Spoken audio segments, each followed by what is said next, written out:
Selamat siang, Assalamualaikum warahmatullahi wabarakatuh.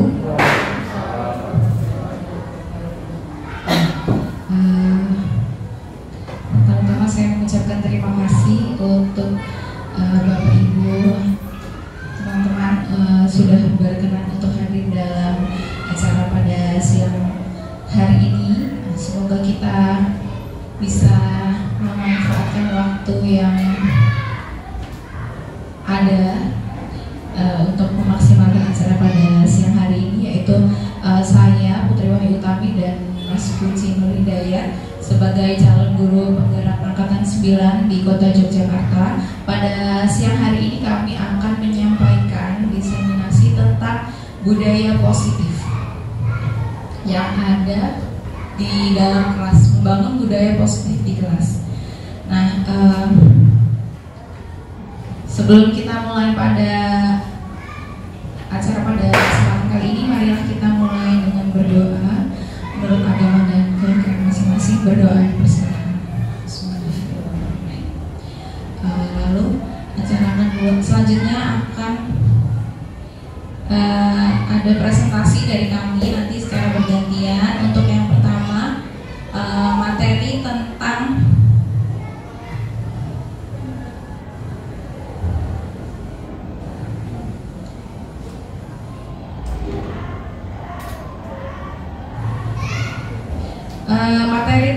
teori kontrol akan disampaikan oleh Pak Puji. Waktu dan tempat saya persilakan. Baik, terima kasih atas kesempatannya kepada Bu Putri. Ya, selamat siang Ibu dan Bapak guru yang saya hormati. Pada kesempatan kali ini saya dan Bu Putri akan berbagi atau sharing tentang ilmu yang kami dapatkan dalam pendidikan guru penggerak, yaitu materi tentang membangun budaya positif di kelas. Nah, sasaran kali ini adalah Bapak Ibu guru kelas, karena nantinya diharapkan setelah pembelajaran, setelah materi yang kami sampaikan ini, Ibu Bapak guru kelas dapat membangun budaya positif di kelas. Seberapa penting budaya positif di kelas, bagaimana dan seperti apa pelaksanaannya akan kita pelajari bersama pada pertemuan kali ini. Nah, namun sebelum materi kita mulai, ada beberapa pertanyaan. Ada 3 pertanyaan yang perlu kita jawab secara bersama-sama tentang setuju atau tidak setuju. Baik, pernyataan pertama, hukuman dapat mendisiplinkan anak. Kira-kira Ibu Bapak setuju atau tidak? Tidak setuju? Setuju. Pak Agung kenapa bisa setuju? Rasanya kan kita belum jelas hukuman itu, dengar kita belum tahu hukuman itu bentuknya apa. Yang jelas hukuman itu memang bentuk, kita bisa memberikan hukuman dengan bentuk yang bermacam-macam, ya. Nah, hukuman itu bisa dapat mendisiplinkan anak dengan bentuk hukuman yang bermacam-macam. Oke, terima kasih Pak Agung atas jawabannya. Tadi saya mendengar Pak Parjono tidak setuju ya? Tidak setuju karena Alasannya? hukuman itu udah istilah hukuman udah mengandung unsur positif dan negatif ya. Jadi kalau untuk tujuan yang baik dengan cara yang baik itu akan lebih gampang. Terima kasih Bapak Ibu atas pendapatnya. Jadi ada yang menyatakan setuju dan ada juga yang menyatakan tidak setuju. Nah, seperti apa nanti jawabannya akan kita temukan di akhir dari sesi kali ini. Nah, sekarang yang kedua, pemberian hukuman dengan hal-hal positif seperti membaca, membersihkan halaman sekolah dapat meningkatkan disiplin anak. Kira-kira Ibu Bapak setuju atau tidak setuju? Bagaimana Bu Juwarianti? Alasannya apa Bu ya? Alasannya kan membaca itu melatih anak bisa membaca, melatih pelajaran membaca. Misalnya anak itu pertamanya dia tidak suka membaca, terus diberi karena dia melakukan kesalahan, akhirnya kan dia mau membaca dengan cara hukuman itu. Baik, terima kasih atas penjelasannya. Adakah Ibu Bapak yang mungkin tidak sependapat atau tidak setuju dengan pernyataan tersebut?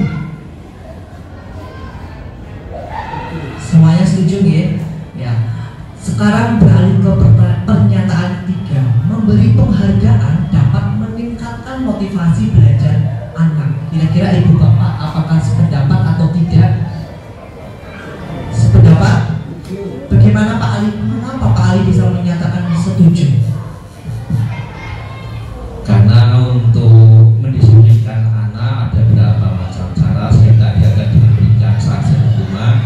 Juga ada satu cara yaitu dengan memberikan penghargaan sehingga ada istilah punishment dan reward.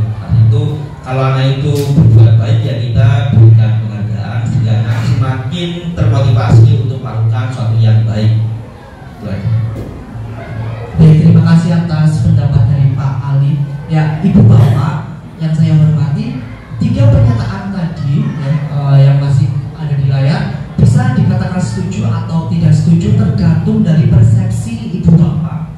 Nah, mungkin paradigma lama ya, atau pandangan Ibu Bapak tentang hal-hal tentang pendidikan mungkin akan ditemukan di pertemuan kali ini. Apakah paradigma lama itu akan bergeser dengan paradigma baru yang akan kami informasikan di sini atau tidak? Itu tergantung dengan persepsi Ibu Bapak. Nah, namun sebelum itu kita akan ice breaking terlebih dahulu.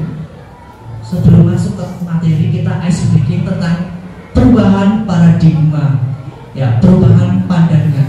Jadi di meja Ibu Bapak sudah ada kertas ya. Nah, kita akan bermain secara berpasangan. Nah, kita sepakati bersama untuk Ibu Bapak yang berada di sebelah kanan berposisi sebagai A, ya, pihak A. Sedangkan Ibu Bapak yang berposisi sebelah kiri akan menjadi B, ya, dalam satu mejanya, ya. Yang A sebelah kanan, yang B sebelah kiri. Kita bermain sama berpasangan ya. Nah, dua-dua ya. Nah, tugas yang A sudah dipastikan sudah ada kertas warna kertas kecil. Nah, ya, satu saja ya. Hanya yang A yang bertugas, ya, sebelah kanannya yang bertugas menuliskan sesuatu hal yang sangat berharga atau penting. Tuliskan satu saja dalam bentuk kata. Terserah Ibu Bapak. Satu hal yang menurut Ibu Bapak penting. Satu kata boleh, 2 kata juga boleh. Satu kalimat terlalu panjang ya. Ya, satu hal saja yang menurut Ibu Bapak penting, sangat berharga. Ya. Mungkin tanpa hal itu Ibu Bapak merasa akan kehilangan atau merasa kurang gitu ya, termotivasi gitu. Ya, satu hal. Sudah? Semuanya sudah? Kalau sudah, silakan remas kertas tersebut. Kertas tersebut diremas, ya, kelompok A, ya, Ibu Bapak yang berposisi A diremas, lalu digenggam dengan erat. Ya. Nah, sekarang tugas B, ya, diremas, digenggam dengan erat. Ya. Sekarang tugas orang B yang posisi sebagai B, cobalah merebut kertas itu dari genggaman teman A. Nah, coba. Di sini saya akan mengamati bagaimana Ibu Bapak mempertahankan kertas itu. Ya. No? Sudah mulai yuk, silakan. Apakah ada yang memberikannya atau tetap mempertahankannya?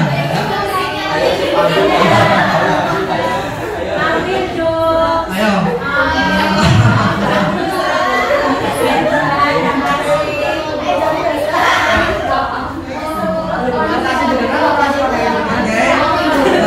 Hitungan 5 detik kita ambil ya. Entah itu mau dikasih atau enggak tergantung ya. 5, 4, 3, 2, 1 ya. Nah, mungkin ada yang dikasih, ada juga yang bertahan. Kita lihat apa yang Anda lakukan untuk mempertahankan kertas itu. Jadi posisi A tadi ada yang sampai belum dikasih? Pak Jono, kenapa? Apa yang Pak Jono lakukan? Kok enggak memberikannya? Mempertahankan sesuatu yang penting. Pak Jono ingin mempertahankan sesuatu yang penting. Ya. Ada lagi yang ingin menyampaikan? Saya sudah menunggu respon dari Jadi melihat bagaimana perjuangan temannya untuk mendapatkan kertas itu. Nah sekarang kita next pertanyaan. Siapa yang akhirnya mendapatkan kertas itu? Ya. Adakah yang sampai pindah ke teman B? Ya. Kenapa Budi bisa diinformasikan kenapa Budi bisa memberikannya? Tadi Bu Yati itu sudah berusaha dengan keras sampai tangan ini ya, saya kasihan. Oke, karena ada rasa belas kasih, jadi akhirnya diberikan kepada temannya. Ya. Karena temannya itu sudah berusaha dengan sungguh-sungguh. Ya. Tapi ada juga teman yang benar-benar mempertahankan. Dia pengen tahu gimana reaksi temannya, apakah berjuang dengan sungguh-sungguh atau tidak. Ya, kita next pertanyaannya, siapa kira-kira yang menjadi posisi kontrolnya? Siapa? Iya, yang menjadi posisi kontrolnya adalah diri sendiri atau A, yang memiliki sesuatu yang berharga itu. Ya, siapapun tidak berhak mengontrolnya. Nah, apakah ibu bapak mengontrol seorang murid? Nah, nanti akan kita temukan ya, apakah boleh kita mengontrol orang lain, termasuk dalam hal ini adalah murid kita kontrol tentang suatu hal, apakah boleh atau tidak. Nah, jadi yang mengontrol adalah diri sendiri, kita yang mengontrol mau kita kasih kertas itu ke orang lain, sesuatu yang berharga itu ke orang lain atau tidak, ya tergantung dengan kita. Mungkin karena diiming-imingi misalnya ya, nanti tak kasih uang atau tak kasih penghargaan yang lain, akhirnya orang tersebut bisa luluh. Ya, murid juga seperti itu. Ketika mendapatkan iming-iming, dia bisa melakukan suatu hal. Namun, apakah itu bisa dibenarkan atau tidak? Nanti akan kita temukan jawabannya. Next. Ya. Nah, ini ada teori kontrol. Seorang psikolog yang bernama William Glasser, beliau mengungkapkan 4 hal tentang teori kontrol. Yang pertama, ilusi guru mengontrol murid. Yang kedua, ilusi bahwa semua penguatan positif, efektif, dan bermanfaat. Yang ketiga, ilusi bahwa kritik dan membuat orang merasa bersalah dapat menguatkan karakter. Dan yang terakhir, ilusi bahwa orang dewasa memiliki hak untuk memaksa. Nah, bagaimana ilusi-ilusi itu? Mari kita dalami satu persatu. Ya, yang pertama, ilusi guru mengontrol murid. Kita belum menemukan ya jawabannya, apakah guru boleh mengontrol seorang murid atau tidak. Nanti di tengah-tengah kita akan mengetahui jawabannya. Ya, secara tidak langsung, ya, secara tidak sadar, guru dapat mengontrol perilaku murid karena murid memberikan akses kontrolnya. Ya, jadi murid mengambil sampah yang ada di sekitarnya di bawah meja itu sebenarnya dikontrol oleh seorang guru. Ya, mungkin dia akan merasa takut kalau tidak ambil sampah itu mungkin akan kena hukuman. Jadi merasa dikontrol oleh seorang guru. Setiap perilaku memiliki tujuan, termasuk perilaku yang buruk. Apapun perilaku dari seorang murid itu ada tujuannya. Entah itu tujuan yang baik maupun tujuan yang buruk. Bisa saja murid memang sengaja tidak ambil sampah yang ada di bawah mejanya, ya karena sesuatu hal, misalnya itu bukan sampah punyaku kok, ngapain aku ambil? Itu misalnya ada tujuannya. Tapi anak yang peka, murid yang peka, mungkin dia akan ambil ya, meskipun itu bukan punya dia gitu. Nah, di sini peran guru itu mengontrol seorang murid. Ya karena sesuatu hal tadi, sehingga murid akan bergerak melakukan sesuatu. Kemudian yang kedua, ilusi bahwa semua penguatan positif akan efektif dan bermanfaat. Segala usaha untuk mempengaruhi murid agar mengulangi suatu perilaku tertentu adalah suatu usaha untuk mengontrol murid itu. Jadi adanya pembiasaan di situ. Guru melakukan pembiasaan kepada murid, misalnya mengingatkan, apakah ada sampah di bawah meja kalian? Kalau ada, silakan diambil. itu suatu kebiasaan yang berulang-ulang misalnya terjadi. Nah, secara tidak langsung itu akan memberikan penguatan positif kepada murid itu sendiri. Jadi murid akan terbiasa mengambil sampah yang ada di sekitarnya, sehingga akan bermanfaat ke depannya. Kemudian ilusi bahwa kritik dan membuat orang merasa bersalah dapat menguatkan karakter. Jadi misalnya kita menyalahkan orang lain, kamu sering murid misalnya datang terlambat, nah diolok-oloknya sama guru itu. Nah sebenarnya guru itu sedang menyadarkan bahwa kesalahan murid itu sesuatu hal yang harus diperbaiki, terus didorong, tapi caranya dengan memberikan kritikan. Nah itu menurut teori dari Glaser ini adalah teori kontrol, di mana seorang guru sebenarnya sedang mengontrol perilaku murid itu sendiri. Kemudian ilusi bahwa orang dewasa memiliki hak untuk memaksa. Ada suatu kedudukan, ya, orang-orang dewasa, maksudnya ini adalah ibu bapak guru, ya, di dalam kelas itu kita memaksa sebenarnya, tapi kita tidak menyadari apa yang kita lakukan memaksakan kehendak murid. Kita sedang mengontrol murid untuk melakukan sesuatu, harus diambil, ya, iya harus diambil, meskipun itu bukan punya kamu, sampah yang ada di bawah, tapi harus kamu ambil. Kenapa? Karena ada di bawah meja kamu, misalnya gitu. Memaksa. Nah, banyak orang dewasa yang percaya bahwa mereka memiliki tanggung jawab untuk membuat murid-murid berbuat hal-hal tertentu. Nah, maksudnya dari guru itu agar anak itu peduli terhadap lingkungannya, misalnya gitu. Orang dewasa menyadari bahwa perilaku memaksa tidak akan efektif untuk jangka panjang dan sebuah hubungan permusuhan akan terbentuk. Nah, ini yang tidak kita sadari bersama, ya. Sebenarnya memaksa untuk melakukan sesuatu itu akan menimbulkan gesekan-gesekan yang sensitif, ya.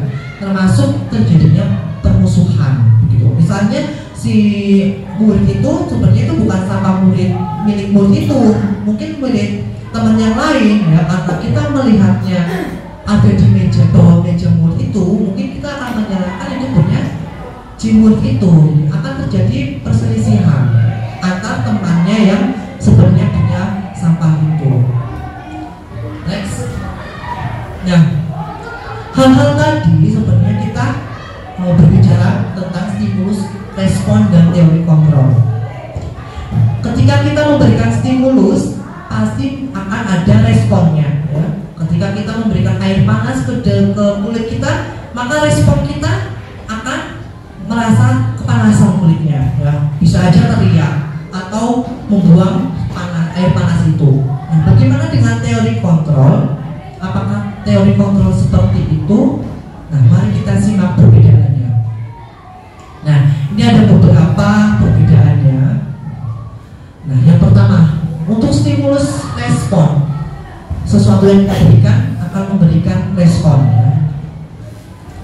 Realitas kebutuhannya sama, jadi semuanya sama kebutuhan. Misalnya tentang uang, ya, semua orang pasti memerlukan uang.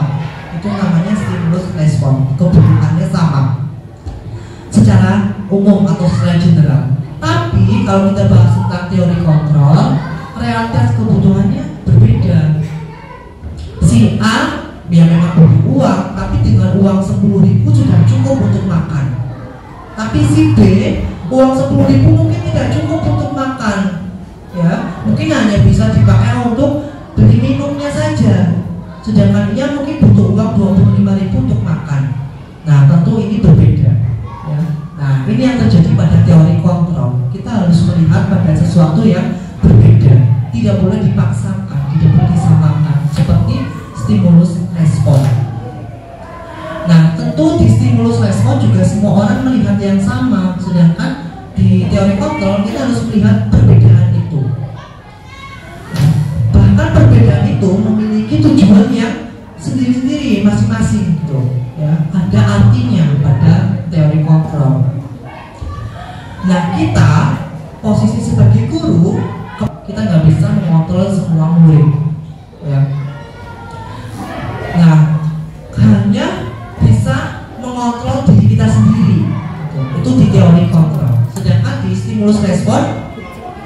orang lain tuh bisa mengontrol kita, bahkan kita juga bisa mengontrol orang lain.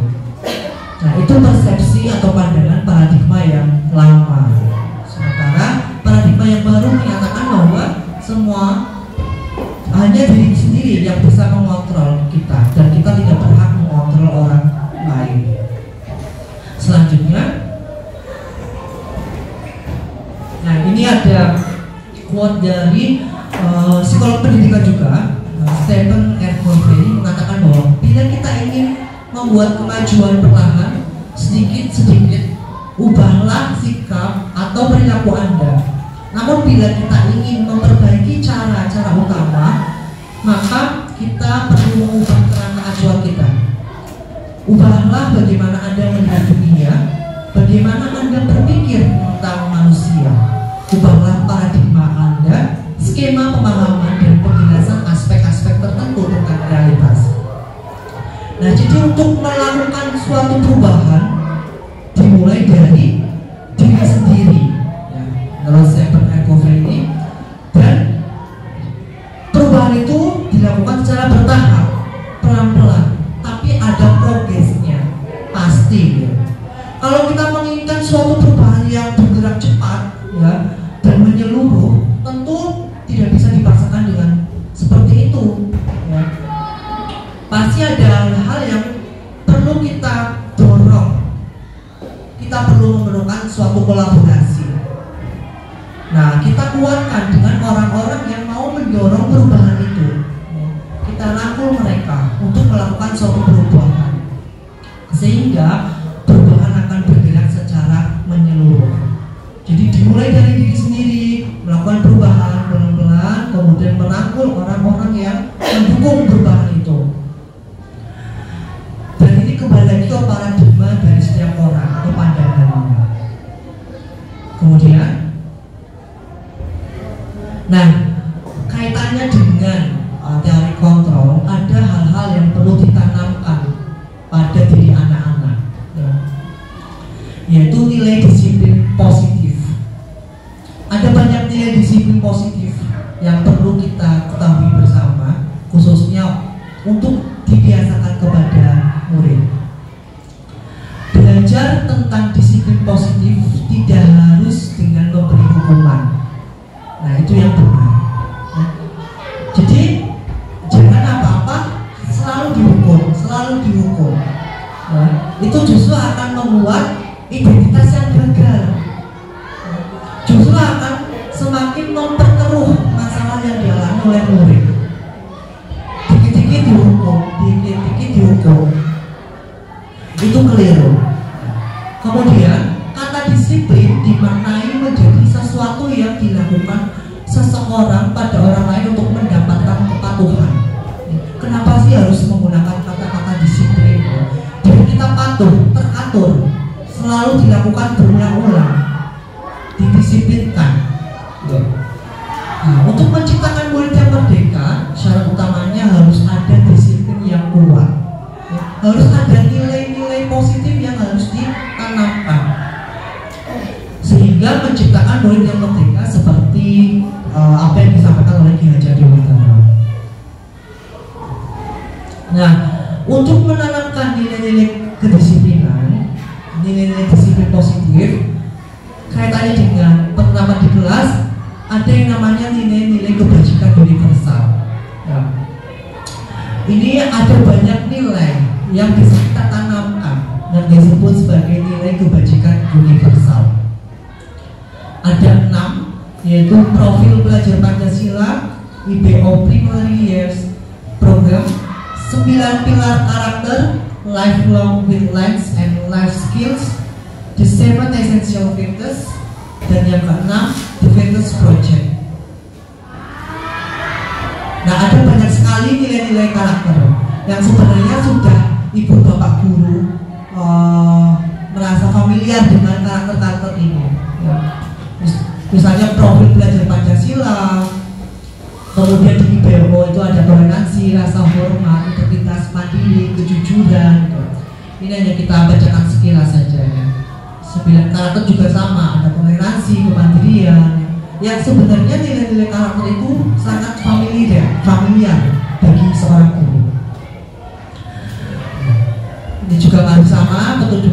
hidup, lifelong skills. Yuk, lagi. Nah, ini juga sama ya. Jadi intinya tentang penanaman nilai-nilai karakter. Nah, ini tergantung budaya positif apa yang ingin ditanamkan oleh ibu bapak guru di dalam kelas. Gitu. Ini banyak sekali karakternya, nilai-nilai kebajikan universalnya. Next. Nah, untuk melakukan hal-hal itu biasanya ada suatu motivasi. Ya, murid melakukan sesuatu, melakukan disiplin positif seperti peduli lingkungan misalnya, pasti ada motivasinya atau dorongannya. Yang pertama, untuk menghindari ketidaknyamanan atau hukuman. Seorang murid dia akan membuang sampah pada tempatnya mungkin karena takut ya, atau tidak mau kena hukuman. Misalnya ketika murid itu tidak mengambil sampah atau terdapat sampah yang ada di bawah meja murid itu, maka dia akan mendapatkan hukuman dari guru. Nah, karena dia tidak mau mendapatkan hukuman, maka dia melakukan hal-hal disiplin positif. Dia ambil sampah itu misalnya itu. Nah, ini bisa kita sebut sebagai motivasi eksternal karena motivasinya berasal dari luar, dorongan dari luar. Kemudian untuk mendapatkan imbalan atau penghargaan dari orang lain, ini juga sama ya. Misalnya murid yang ada sampah di bawah mejanya, dia ambil sampah itu karena mungkin dia merasa temannya akan memberikan apresiasi atau gurunya memberikan apresiasi. Oh, ini anak sangat peduli terhadap sampah yang ada di sekitarnya, misalnya gitu ya.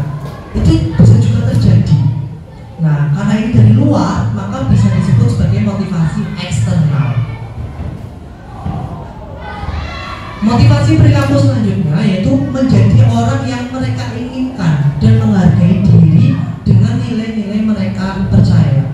Nah, kalau ini tahapnya ya, si murid itu sudah paham, sudah menyadari bahwa sampah yang ada di sekitarku memang harus aku ambil agar bersih ya, agar tidak menimbulkan penyakit atau lainnya. Jadi adanya kesadaran bagi murid itu sendiri.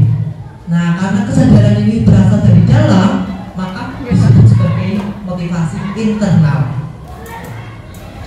Jadi ada dua, ya, kalau kita kerucutkan ada dua motivasi perilaku manusia. Motivasi dari dalam atau internal, dan motivasi dari luar, eksternal. Nah, dia ini dosen ini seorang psikolog juga memberikan 3 pernyataan tentang motivasi perilaku manusia itu. Nah, sekarang coba kita lihat. Sebagai seorang guru, saat Anda hadir mengajar di kelas tepat waktu, ibu bapak guru datang ke kelas tepat waktu, kira-kira motivasi apa sih yang mendasari perilaku itu? Ada yang mau berpendapat?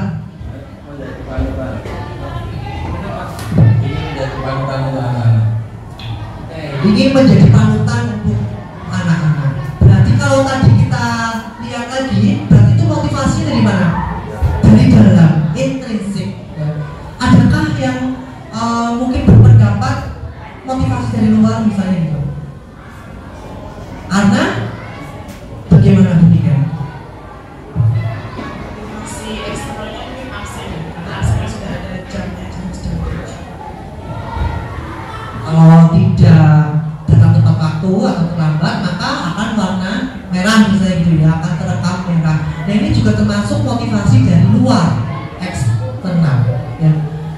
Mungkin juga bisa terjadi karena penghargaan ya, merasa dipuji-puji, berangkatnya paling gasik misalnya, itu juga bisa terjadi oleh orang lain.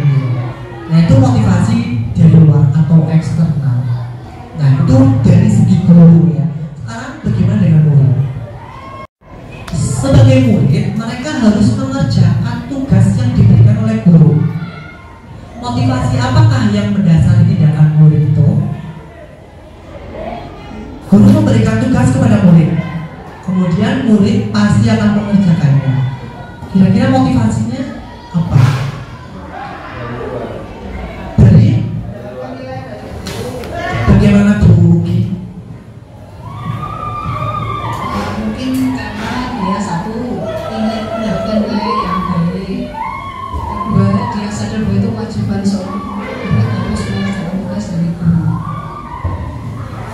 dua pernyataan dari Burki bahwa yang pertama ingin mendapatkan nilai yang baik. Nah, kalau seperti itu berarti motivasinya dari eksternal ya, ya betul, motivasi eksternal. Kalau yang kedua, sadar bahwa itu tugas yang harus dikerjakan, berarti itu motivasi dari dalam atau internal. Nah, kira-kira kalau kita melihat murid yang ada di kelas itu Bapak, kebanyakan motivasinya dari mana kira-kira? Masih eksternal ya. Ya betul ya, meskipun nantinya akan menjadi internal ya.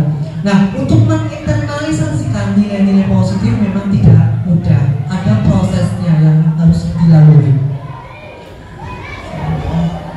Nah, sekarang kita akan bahas tentang hukuman, konsekuensi, dan restitusi. Tadi menyatakan hukuman itu tidak boleh, ada yang menyatakan seperti itu ya. Nah, apakah betul? Coba kita pahami bersama.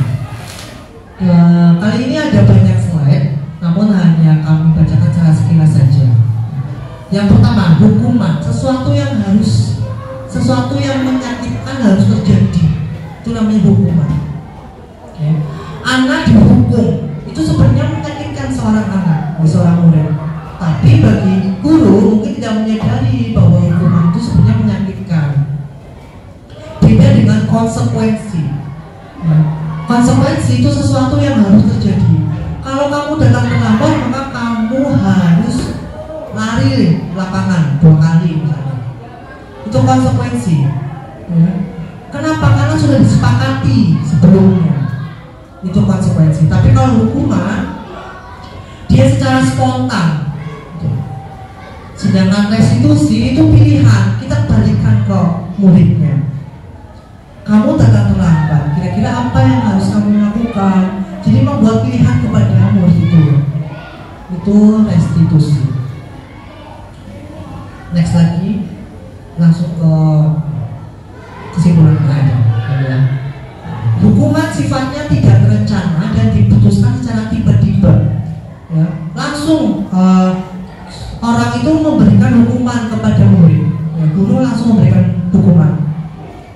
Jadi si anak itu merasa keberatan, ya, sehingga merasa tersakiti ya, secara tidak langsung. Ya. Tapi kalau konsekuensi itu sudah disepakati. Kalau misalnya kamu datang terlambat, apa yang akan kamu lakukan? Lari 2 kali. Nah, kalau itu sudah dasarnya kesepakatan bersama di kelas itu, maka itu namanya konsekuensi. Tapi kalau guru itu tiba-tiba mendadak, sana kamu lari 2 kali. Nah, di luar kesepakatan berarti hukuman. Itu ya bedanya hukuman dan konsekuensi. Konsekuensi sudah ditentukan, sudah disepakati secara bersama-sama. Nah, lalu bagaimana dengan restitusi? Nah, kalau restitusi kita cari solusinya bareng-bareng dengan murid itu. Kamu tadi datang terlambat. Kenapa kamu bisa terlambat? Terus setelah ini apa yang akan kamu lakukan? Nah, jadi memberikan alternatif kepada murid itu. Tidak memberikan hukuman, tidak memberikan konsekuensi, ya. Tapi diskusi bareng dengan murid itu. Itu namanya restitusi. Adanya kolaborasi untuk mencari solusi dari masalah yang dialaminya. Itu tentang hukuman dan konsekuensi dan restitusi. Nah, sekarang ada 4 pertanyaan, pernyataan, tindakan seorang guru. Kita perhatikan pernyataan pertama. Mencatat 100 kali di dalam buku kalimat saya tidak akan terlambat karena terlambat ke sekolah. Kira-kira itu hukuman atau konsekuensi? Hukuman. Hukuman? Jawabannya adalah konsekuensi. Ya, jelas. Itu pasti sudah disepakati. Ya. Tapi nggak spontan itu. Kalau kaitannya dengan ini sudah disepakati biasanya 100 kali. Kapan sepakatannya?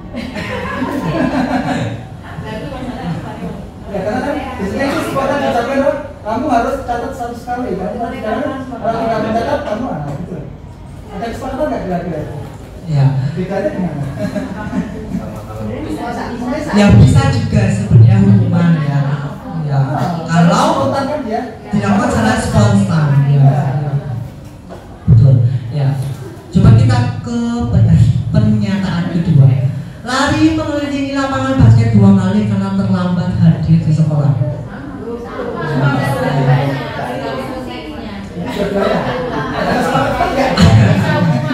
Ya, betul ya. Ini adalah hukuman. Ya, betul. Karena menghukum ya. Tidak ada kesepakatan bersama. Kemudian membersihkan coretan yang dibuatnya di meja tulis. Jelas konsekuensi ya. Ya, betul sekali. Ya, konsekuensi. Murid diminta untuk push up 15 kali karena tidak menggunakan masker ke sekolah. Ya, jelas ini adalah hukuman. Ya. Kira-kira sudah bisa dipahami ya antara hukuman dengan konsekuensi. Ya. Jadi intinya hukuman itu dilakukan secara mendadak. Sedangkan konsekuensi sudah ada kesepakatan bersama antara guru dengan murid. Nah, sekarang ada kaitannya dengan hukuman, ya. Dihukum oleh penghargaan. Sebenarnya apa yang kita lakukan itu kepada murid, memberikan apresiasi, apakah termasuk hukuman kepada murid itu, atau justru sebenarnya memang penghargaan? Nah, kita akan gali. Menurut Alfikon, ini seorang psikolog juga, menyatakan bahwa saat kita berulang kali menjanjikan hadiah kepada anak-anak agar berperilaku tanggung jawab, atau kepada seorang murid agar mempelajari sesuatu yang baru, atau kepada seorang karyawan agar melakukan pekerjaan yang berkualitas, kita sedang berasumsi mereka tidak dapat melakukannya, atau mereka tidak akan memilih untuk melakukannya. Ini berdasarkan penelitian yang dilakukan oleh Alfikon. Ya, apa yang kita lakukan ya sebenarnya stimulusnya ternyata responnya berbeda nih. Ya, apa yang kita anggap positif ya ternyata diterima menjadi hal yang negatif atau buruk bagi orang itu. Ada beberapa teori yang ditemukan oleh Alfikon berdasarkan penelitiannya terkait dengan penghargaan. Nah, penghargaan ternyata akan mempengaruhi jangka pendek atau jangka panjang bagi orang yang mendapatkan penghargaan itu. Jangka pendeknya akan memberikan penghargaan yang efektif, hanya itu saja. Jadi penghargaannya berlaku saat itu saja. Misalnya kita memberikan penghargaan kepada murid di kelas, bintang, ya akan efektif di saat itu juga, bintang kelas, bintang-bintang atau stiker.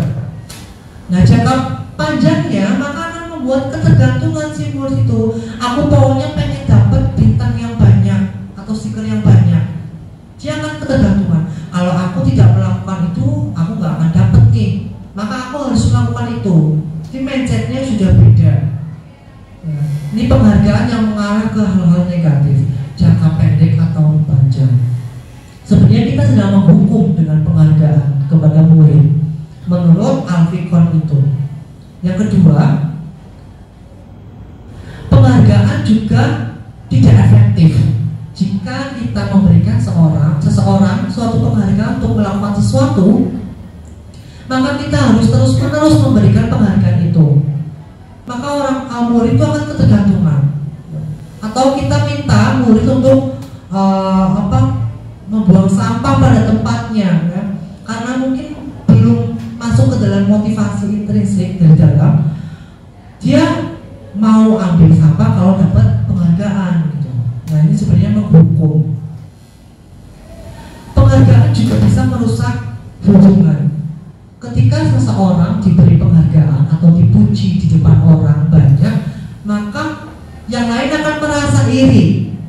Nah, maka akan menjadi hubungan yang rusak. Ya, si murid itu selalu dipuji-puji sama gurunya, sedangkan dirinya mau hal yang sama seperti murid dia nggak dapat pujian dari gurunya, maka dia akan merasa iri gitu. Jadi akan merusak hubungan sesama temannya. Mereka yang percaya bahwa mereka tidak memiliki kesempatan untuk mendapatkan penghargaan akan berhenti mencoba. Buat apa aku kejar itu? Ya, toh juga tidak akan dikasih. Kalau tidak berhasil, tidak akan dikasih sama guru itu. Nah, ini akan merusak hubungan. Kemudian juga akan mematikan kreativitas. Suatu penghargaan ternyata bisa mematikan kreativitas. Ini berdasarkan penelitiannya Alfikon tadi. Murid-murid diminta berpikir mengenai hadiah atau penghargaan yang bisa mereka dapatkan bila berhasil menulis sebuah puisi. Jadi ini ada proses iming-iming hadiah ya. Nah, iming-iming hadiah ini akan mematikan kreativitas. Jadi kalau misalnya murid itu berhenti membuat puisi, ya karena tidak ada hadiah yang diberikan oleh guru, ya maka itu akan mematikan kreativitasnya. Tapi kalau guru memberikan penghargaan, ayo kamu nulis, nanti puisi yang terbaik akan dapat hadiah. Nah, nanti akan mematikan kreativitas murid-murid yang lain karena merasa puisinya mungkin tidak terbaik. Itu sehingga secara tidak langsung guru itu mematikan kreativitas untuk berhenti menulis puisi karena ada iming-iming. Nah, ini juga penghargaan bisa menghukum pihak lain. Penghargaan menghukum mereka yang tidak mendapatkan penghargaan. Jadi ini di sisi murid yang tidak mendapatkan penghargaan. Sebenarnya kita sedang menghukum murid yang tidak mendapatkan itu. Misalnya dalam sistem ranking, ya. Nah, ranking yang terbaik kan 1 ya. Nah, sebenarnya dengan ranking itu peringkat 1 akan mendapatkan penghargaan. Tapi selain peringkat 1, dia justru merasa dihukum. Misalnya peringkat 2, padahal aku bentar lagi peringkat 1 gara-gara kurang 0, misalnya. Itu dia merasa menghukum dirinya. Nah, ini dianggap sebagai penghargaan menghukum pihak lain oleh Alfikon. Nah, hal-hal tadi bisa kita budayakan di dalam kelas. Bisa kita ciptakan bersama murid-murid di kelas kita masing-masing. Nilai-nilai disiplin positif apa yang ingin Ibu Bapak tanamkan bisa kita kolaborasikan bersama. Kita mulai dari kelas kita untuk membangun budaya positif dengan membuat keyakinan kelas. Nah, di sini ada 3 pertanyaan. Mengapa keyakinan kelas? Mengapa tidak peraturan saja? Mengapa adanya keyakinan kelas penting untuk terbentuknya sebuah budaya positif? Bagaimana mewujudkan budaya sebuah keyakinan kelas yang efektif? Akan kita gali satu persatu. Nah, keyakinan kelas disebut keyakinan, bukan peraturan. Seseorang akan lebih tergerak dan bersemangat untuk menjalankan keyakinannya daripada hanya sekedar mengikuti serangkaian peraturan tertulis tanpa makna. Jadi awalnya memang aturan, ya, datang ke kelas tepat waktu, itu aturan misalnya ya. Nah, aturan ini kita ubah mindsetnya menjadi keyakinan. Keyakinan tidak berkaitan dengan keagamaan atau spiritual, tapi keyakinan sesuatu yang diyakini oleh murid tentang nilai positif. Disiplin tepat waktu harus diyakini oleh murid itu. Saya harus datang tepat waktu. Kalau saya datang tepat waktu, maka pembelajaran yang saya dapatkan tidak ketinggalan. Tapi kalau saya datangnya terlambat, maka saya juga akan terlambat mendapatkan ilmu. Nah, ini harus diyakini oleh murid. Makanya kalau diyakini akan terinternalisasi ke dalam jiwa, sehingga akan tertanam budaya-budaya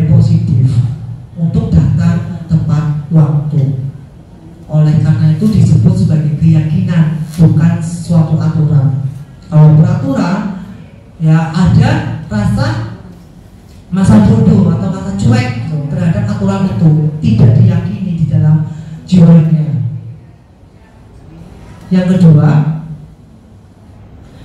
nah pentingnya keyakinan kelas. Kenapa sih kita harus menanamkan atau menerapkan keyakinan di kelas kita? Karena yang pertama, membiasakan nilai-nilai disiplin positif. Jadi kita akan membiasakan nilai-nilai apa yang akan kita tanamkan tadi, karakternya. Ya, tergantung dari kelasnya masing-masing. Begitu. Yang kedua, mendukung berjalannya program kelas atau sekolah. Nah, membiasakan anak-anak membaca buku di pojok baca kelasnya. Ya, tentu akan mendorong program sekolah itu sendiri. Yang ketiga, menumbuhkan rasa kebersamaan dan toleransi. Ya, jadi setiap anak jadi semakin kompak, semakin kuat. Nah, karena adanya keyakinan yang disepakati bersama, saling mengingatkan bahwa kamu tuh tadi tidak buang sampah di tempatnya, ayo diambil. Nah, itu saling mengingatkan, ya, kebersamaannya ada. Toleransi dalam beragama, berpendapat, dalam berdiskusi, itu juga perlu diyakini bersama-sama. Bagaimana cara kita ketika diskusi harus mengungkapkan pendapatnya, itu juga menjadi sebuah keyakinan. Oh, harus mendengarkan dulu, harus bicara bergantian. Nah, itu akan menumbuhkan rasa toleransi bersama. Nah, bagaimana cara mewujudkan keyakinan kelas? Ada beberapa langkah. Yang pertama, mendiskusikan peraturan-peraturan yang ingin disepakati bersama. Jadi di awal pembelajaran, di dalam kelas, ibu bapak bisa meminta kepada murid aturan apa saja sih yang ingin disepakati bersama di dalam kelas. Kemudian aturan-aturan itu dijadikan satu, kemudian diubah menjadi kalimat yang positif. Misalnya ada dilarang makan ketika pelajaran, misalnya. Itu kan aturan ya, aturan yang mungkin disepakati oleh murid. Pengen kalau pelajaran tidak boleh makan, dilarang makan saat pelajaran. Nah, aturan ini diubah menjadi kalimat positif. Misalnya apa? Nah, makan ketika istirahat. Jadi diubah ke kalimat yang positif. Nah, kalimat positif itu kemudian disaripkan menjadi suatu keyakinan. Misalnya tadi boleh makan ketika istirahat. Kemudian diskusikan gambaran perilaku yang mencerminkan keyakinan kelas. Perilaku apa sih yang ingin ditanamkan dengan tidak makan ketika pelajaran? Misalnya budaya tertib, disiplin, ya. Diskusikan juga peran seluruh warga kelasnya. Sebagai guru perannya apa? Sebagai murid perannya apa? Kemudian ditinjau secara berkala. Apakah keyakinan yang disepakati bersama itu masih bisa dibiasakan di kelas itu atau tidak? Nah, kalau misalnya ada sesuatu yang tidak berjalan, maka kita cari penyebabnya. Kemudian cari solusi bersama murid. Selalu kita libatkan dengan murid. Nah, itu tentang keyakinan kelas. Nah, setelah ini kita akan bermain atau praktik membuat keyakinan kelas. Ibu bapak diharapkan bisa membuat keyakinan di kelas setelah acara diseminasi ini. Namun biar semakin paham dan biar tidak bingung bagaimana kita menerapkan keyakinan di kelas, akan kita praktikkan bersama di forum ini yang akan dibantu oleh Ibu Putri.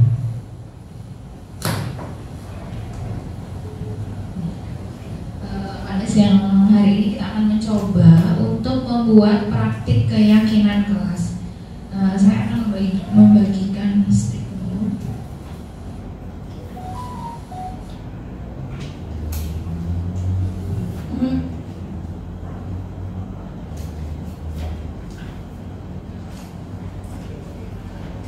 Nah, stick note ini yang pertama akan kita tuliskan peraturan yang ada di kelas contoh peraturan yang biasa Bapak Ibu buat untuk anak-anak.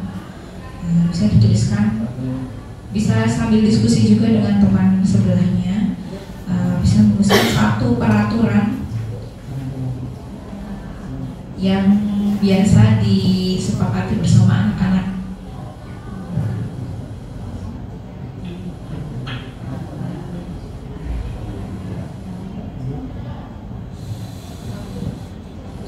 Satu saja.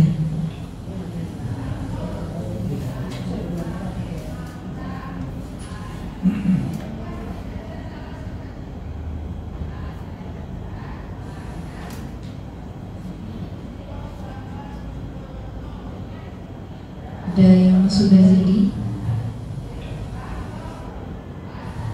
Pak Presiden sudah, Pak Agung sudah? Oh iya. Iya, satu saja. Datang tepat waktu. Oh iya, sama. Ini juga datang tepat waktu. Ya ini. Izin kepada guru saat akan keluar kelas.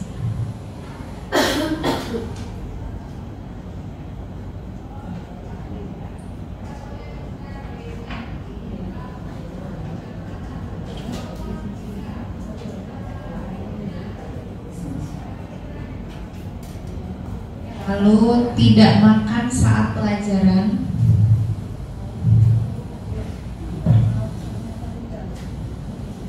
Tidak boleh.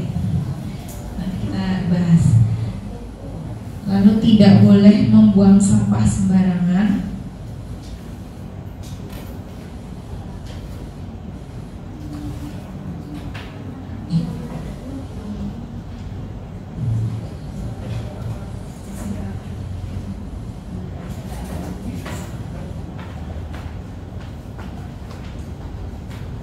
Membuang sampah pada tempat sampah. Lalu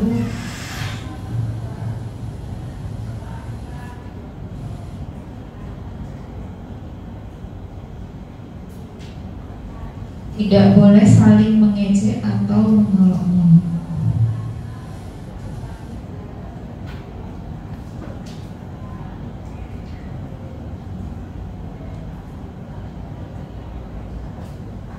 Peraturan umum sekali pasti dianggap dengan larangan. Jadi apa-apa yang tidak boleh, begitu anak-anak selalu menganggap pokoknya aturan itu yang tidak boleh Bu. Jadi mereka sudah berpikiran bahwa kalau saya dikasih aturan itu berarti saya dikekang, nggak boleh ini, nggak boleh itu. Pak Musa.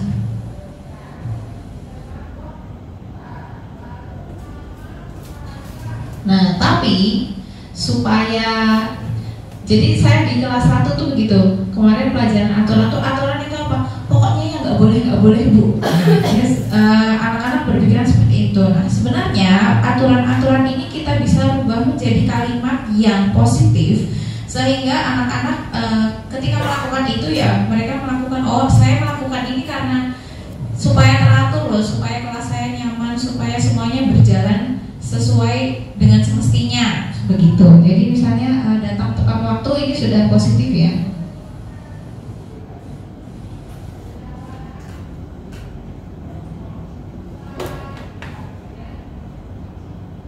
Kemudian izin kepada guru saat akan keluar kelas, ya ini juga sudah termasuk kalimat positif.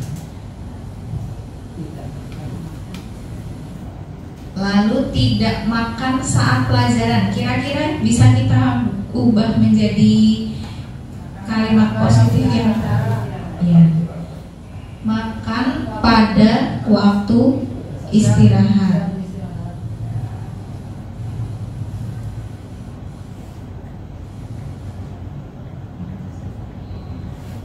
Kemudian tidak boleh membuang sampah sembarangan. Ya. Di bawahnya ya, membuang sampah pada tempat sampah.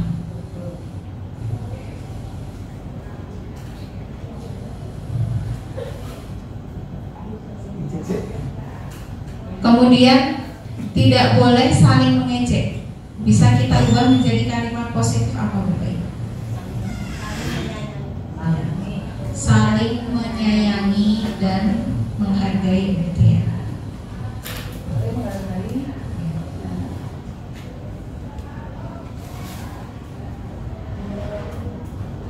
Dengan kalimat yang positif tentu peraturan itu akan terasa seperti bukan sesuatu yang harus dihindari, tapi sesuatu yang bisa saya lakukan. Next Pak.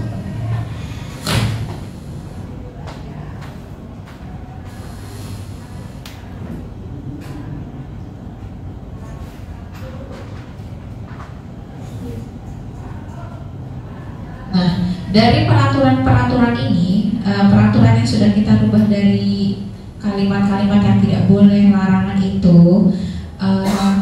sudah menjadi kalimat positif. Nah, lalu kita akan ubah dengan kesepakatan ini semua. Tentu kalau di dalam kelas akan kita lakukan dengan diskusi secara mendalam bersama siswa. Jadi semua melibatkan siswa, gitu. Misalnya kalau di kelas 1 belum bisa ya dituliskan. Jadi anak-anak yang mengutarakan pendapatnya, terus guru yang menuliskan. Kemudian kalau kelas tinggi bisa anak-anak yang menuliskan sendiri gitu. Nah, dari kalimat positif ini kita bisa merubahnya menjadi keyakinan kelas. Jadi karena keyakinan kelas itu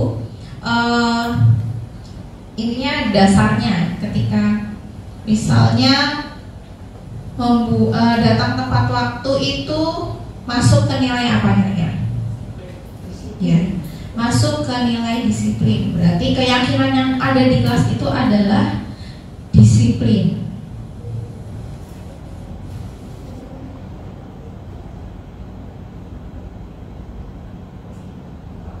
Izin kepada guru saat akan keluar kelas. Sopan santun. Ya, keyakinan nilai sopan santun. Kemudian makan pada waktu istirahat.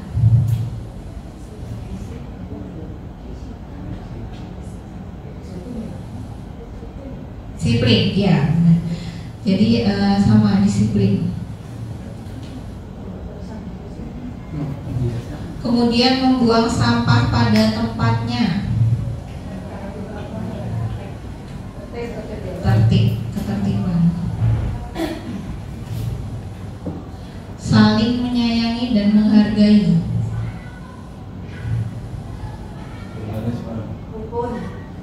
Kerukunan. Toleransi ya.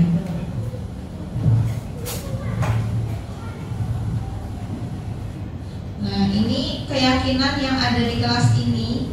Jadi ketika sudah ada keyakinan ini, ketika anak-anak melakukan kesalahan, kita bisa menggali lagi sebenarnya sesuai tidak dengan keyakinan yang ada di kelas kita.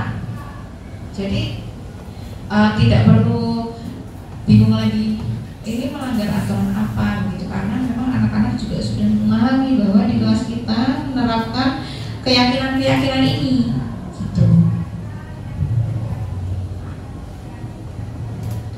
Kemudian kita juga bisa mendiskusikan kepada anak-anak, memberikan contoh bagaimana keyakinan itu tampak dan tidak tampak seperti apa. Maksudnya misalnya tadi kita keyakinan disiplin. Nah, coba anak-anak tunjukkan contoh keyakinan yang menunjukkan disiplin. Tadi di peraturan itu ada.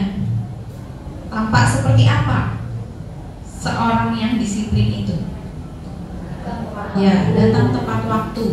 Berarti tidak tampak seperti apa? Ya, datang terlambat. Berarti itu tidak menunjukkan disiplin.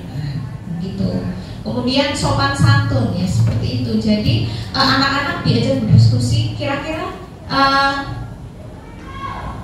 ketika mereka melakukan kesalahan, ketika mereka membuang sampah sembarangan, apakah itu menunjukkan sifat disiplin?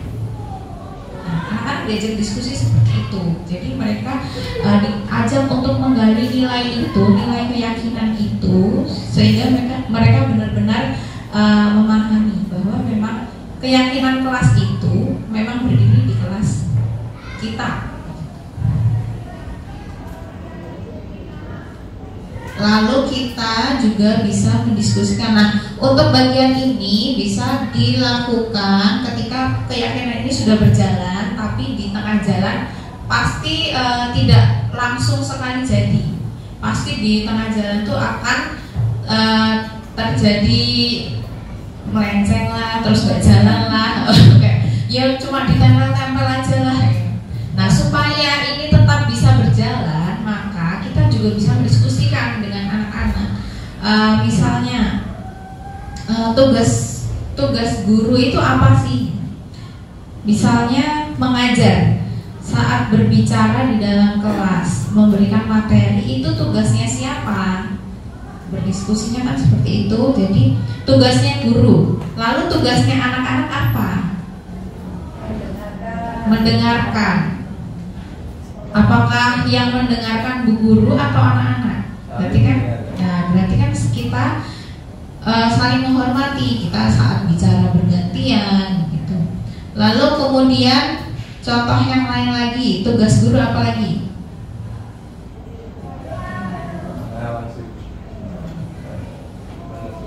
Menertibkan.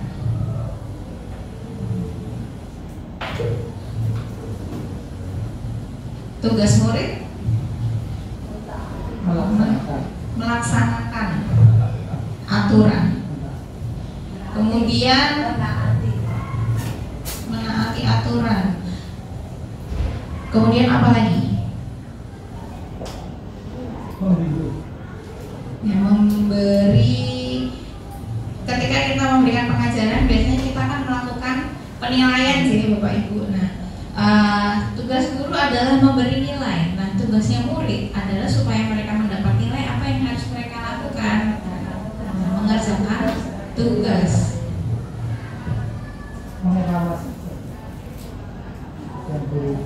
Ya, menilai, mengevaluasi. Nah, itu kan tugas guru. Jadi kita saling mengingatkan ke anak-anak. Misalnya ada sampah berserakan nih untuk anak-anak kelas 1 ya. Ini sampahnya berserakan. Kira-kira tugas siapa sih yang harus membersihkan sampah-sampah yang ada di dalam kelas ini? Nah, mereka digali seperti itu.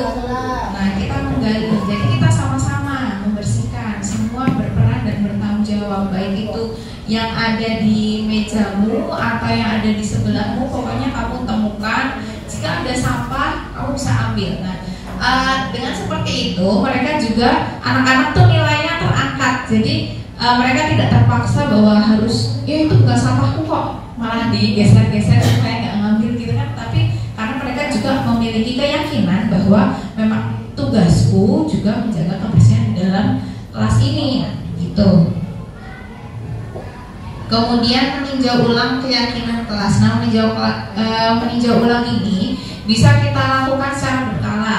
Misalnya kalau dirasa di dalam kelas Bapak Ibu itu sudah mulai istilahnya chaos atau sudah mulai tidak bisa, tidak kondusif, tidak nyaman, nah itu bisa digunakan. Ayo kita bahas lagi kesepakatan kelas kita ini ya, istilahnya buat refreshing daripada kita materi terus, menyegarkan. Jadi kita diskusi nyaman. Kalau saya sama anak-anak saya itu biasanya malah kita duduk lesehan semua terus diskusi bareng-bareng. Kita gali lagi kira-kira apa yang kemarin belum disepakati ternyata terjadi. Nah, itu bisa jadi bahan ulasan juga. Nah, selanjutnya berkaitan dengan budaya positif ini, kita akan membahas mengenai kebutuhan dasar manusia dan dunia berkualitas. Jadi sebenarnya perilaku manusia ini sendiri berdasarkan pada kebutuhan dasar hidupnya. Jadi yang pertama ada bertahan hidup, kemudian penguasaan, kasih sayang dan rasa diterima, kesenangan, kebebasan. Biasanya yang kita lakukan itu tujuannya untuk memenuhi kebutuhan ini, 5 kebutuhan ini. Begitupun juga dengan anak-anak. Bertahan hidup merupakan kebutuhan paling dasar atau survival. Pada zaman dulu juga untuk bertahan hidup mereka berburu untuk makan, untuk memenuhi kebutuhan hidupnya. Sifatnya paling dasar fisiologis, yaitu kesehatan, rumah, dan makanan. Di anak-anak ini juga bisa, misalnya ada anak yang kasusnya dia suka mintain makan temennya, ngambilin makan temennya. Ternyata kalau misalnya kita telisik, bisa jadi bukan karena jahil, tapi dia nggak punya uang untuk beli makanan yang itu, atau belum pernah mencoba makanan itu. Bisa juga belum sarapan. Nah, kan sebenarnya ada kebutuhan anak yang di dalam itu belum terpenuhi. Selanjutnya adalah kebutuhan kasih sayang dan rasa diterima. Jadi kebutuhan ini meliputi kebutuhan akan hubungan dan koneksi sosial, kebutuhan untuk memberi dan menerima kasih sayang, dan kebutuhan untuk merasa menjadi bagian dari suatu kelompok. Jadi keinginan untuk diterima dalam kelompok itu. Keinginan ini dia ingin tetap terhubung dengan orang lain, seperti teman, keluarga, pasangan, teman kerja, binatang peliharaan, dan kelompok di mana kita tergabung. Kalau pada anak-anak, misalnya mau disuruh temennya itu loh, disuruh ngumpetin pensilnya, terus nanti kalau ditanya kenapa, soalnya aku disuruh Bu sama dia. Nah, itu merupakan salah satu contoh anak-anak mau memenuhi kebutuhan rasa kasih sayangnya. Atau misalnya dia nggak diperhatiin sama gurunya, guru tuh kok nggak nyapa aku toh Bu hari ini.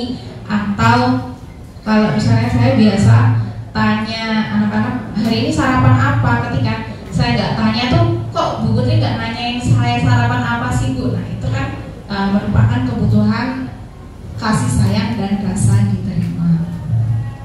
Kemudian selanjutnya penguasaan.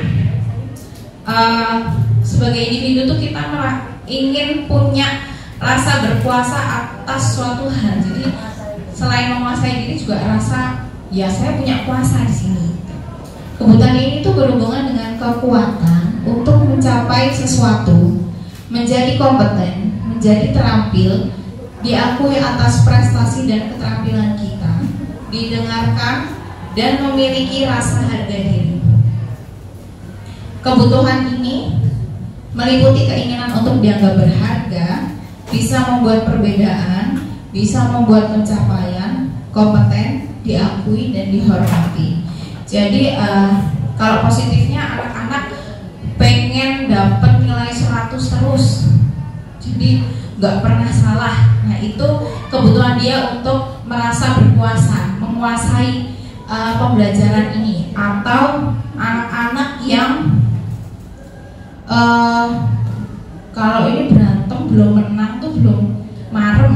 Nah, itu juga merupakan salah satu kebutuhan mereka untuk merasa berkuasa. Kemudian selanjutnya adalah kebebasan.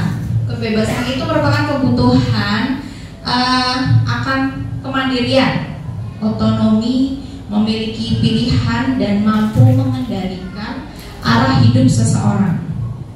Anak-anak dengan kebutuhan kebebasan yang tinggi menginginkan pilihan, suka mencoba-coba, tidak terlalu terpengaruh orang lain, dan senang mencoba hal baru dan menarik. Jadi dia merasa bebas ketika aku mau mengerjakan dulu supaya setelah ini aku bebas boleh main di dalam kelas. Nah, itu mereka merasakan kebebasan gitu. Kemudian kesenangan, kebutuhan akan kesenangan itu dengan cara mencari kesenangan sendiri, rasa senang itu sendiri, kemudian bermain dan tertawa. Anak-anak dengan kebutuhan dasar kesenangan yang tinggi biasanya ingin menikmati apa yang dilakukan. Mereka juga bisa berkonsentrasi tinggi saat mengerjakan hal yang disenangi, suka permainan, dan suka mengoleksi barang, suka bergurau, suka melucu, dan juga menggemaskan. Jadi ya yang dicari itu yang senang-senang aja, yang menurut dia senang. Misalnya pelajaran olahraga yang paling disenang ya, mereka akan senang sekali mengikuti pelajaran olahraga gitu. Jadi mereka pengennya yang senang aja, yang sesuai kebutuhan mereka. Nah, kita sebagai guru itu sebenarnya punya 5 posisi kontrol bagi murid kita. Jadi yang pertama ada penghukum, kemudian kedua membuat merasa bersalah, ketiga teman, keempat pemantau, kelima manajer. Kira-kira selama ini Bapak Ibu sudah memposisikan diri di mana? Di teman. Teman. Bukan menghukum, Bu. Ini sebenarnya ada dampaknya. Jadi sebenarnya posisi kontrol ini bisa membantu siswa untuk membawa diri mereka ke arah mana. Jadi ada yang namanya nanti dunia berkualitas itu. Dunia berkualitas itu adalah dimana kita merasa di tempat itu adalah tempat yang paling nyaman kita berada. Aku suka, misalnya di sekolah tuh ya berarti aku suka sekolahnya, aku suka teman-temannya, aku suka gurunya, aku suka aturannya. Pokoknya hal yang dia merasa ketika aku di situ adalah tempat terbaik aku di situ. Kita lihat di penghukum, ketika seorang guru memposisikan diri sebagai penghukum itu bisa dengan fisik atau verbal, bisa dengan kamu ikutin aturan saya, awas. Kemudian kamu tuh salah terus, salah lagi, nakalin temennya lagi, temennya nangis lagi, gendut lagi ya. Terus selalu, pasti selalu yang terakhir selesai. Jadi anak-anak tuh kita buat merasa ya mereka tuh salah pokoknya. Dan itu masih ditambahin, ya wes digarap 5 kali atau nanti ditambahin 20 soal, tak tambahin 10 soal biar makin lama. Nah, ini adalah posisi kita ketika menjadi seorang penghukum. Kemudian membuat rasa bersalah. Pada posisi ini biasanya guru akan bersuara lebih lembut. Ibu sangat kecewa sekali dengan kamu. Jadi kita memposisikan supaya anak ini merasa, oh ternyata saya udah bikin guru kecewa nih. Terus berapa kali ya Bapak harus memberitahu kamu, dikasih tahu enggak? Diterangnya bola-balik. Ternyata kita membuat anak itu merasa bersalah ya. Gimana coba kalau orang tua kamu tahu kamu berbuat seperti ini setelah melakukan ya. Lalu apa kamu tidak merasa kasihan dengan ibu? Udah ini temanmu tuh udah berusaha dengerin, kamu gak kasihan teman-temanmu apa? Pasti kan dibuat seperti itu. Jadi anak ini dibuat merasa bersalah. Kemudian sebagai teman, guru di posisi teman menggunakan hubungan baik dan humor untuk mempengaruhi seseorang. Kita biasa akan ya sama anak-anak nih sebagai teman. Yuk bantu ya, nanti ini pelajarannya tenang dulu, minta 5 menit aja wes, nanti habis itu kamu boleh rame lagi. Itu posisi teman ya. Atau ya udah diselesain, yang cepet-cepetan nanti boleh istirahat duluan. Nah, itu kan mereka senang dekat ya sama guru, seolah-olah memang guru memenuhi kebutuhan mereka. Ayo ingat tidak bantuan Bapak selama ini? Jadi digali lagi rasa ininya. Ya sudah, kali ini nggak apa-apa, nanti ibu bantu beresin. Jadi kita sangat permisif ya anak-anak. Kemudian pemantau. Posisi pemantau berdasarkan pada peraturan-peraturan dan konsekuensi yang sudah diterapkan, sudah disepakati. Jadi ketika ada anak yang datangnya masuk terlambat setelah istirahat, kesepakatannya apa? Bu, nanti piketnya bantuin temen yang piket, padahal hari ini dia tidak piket. Nah itu kita sebagai kontrol, jadi mengingatkan.